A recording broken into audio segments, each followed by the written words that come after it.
How can you expect na sabihin nyo na expectation lahat yun? Kumbaga, inaasahan mo mangyayari. How?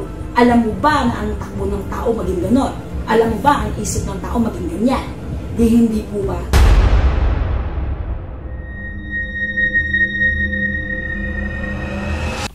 Hello po mga ka-PTV, sa video na ito ay tatalakayin natin ang hudyat ng paggising ng Diyos sa sangkatauhan sa lugar na ito ayon sa mga visions ni Madam Rudy Baldwin.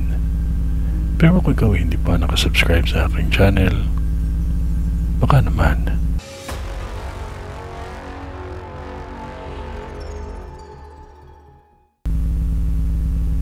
Maging handa lamang ang mga residente dito lalo na sa taong 2025 dahil marami tayong lindol na dadanasin at madaming bahay o gusali ang guguho ng dahil sa lindol.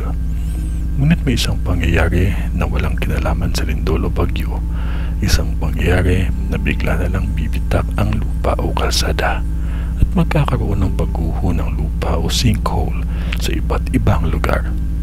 May maingat dahil ang kidlat at tornado ang mag-iiwan ng pinsala sa ating lahat, lalo na sa lugar na ito. Mga hudyat na gigisingin ng Diyos ang sangkatauhan na halos nakalimot na sa Kanya. Sa taong 2025 or biblical year ay dito na mararamdaman ng tao ang Diyos. May nakikita akong dalawang sunog sa lugar na ito.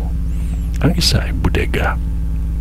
Ingatan ninyo ang mga anak ninyo dahil kung kailan magpapasko at bagong taon, nakikita ko sa vision ko ang panghahalay.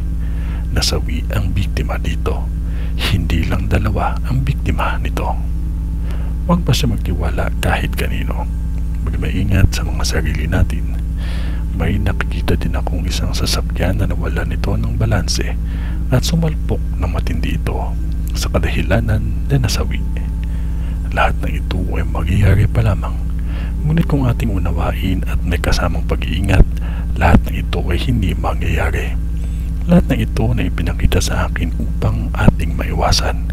Hindi natin pwede isisi sa kahit kanino pa ang mga mangyayaring ayaw natin dahil bilang tao, kung may masisisi man tayo, yun lang din ay tayo lang. Kung malawak ang pangunawa at isama ang Diyos sa puso natin, lahat ng negatibo ay magiging positibo. Lagi lamang tayo magdasal palagi at huwag makalimot ang manalangin palagi. Ito ay ang bisyon ni Madam sa Bulacan.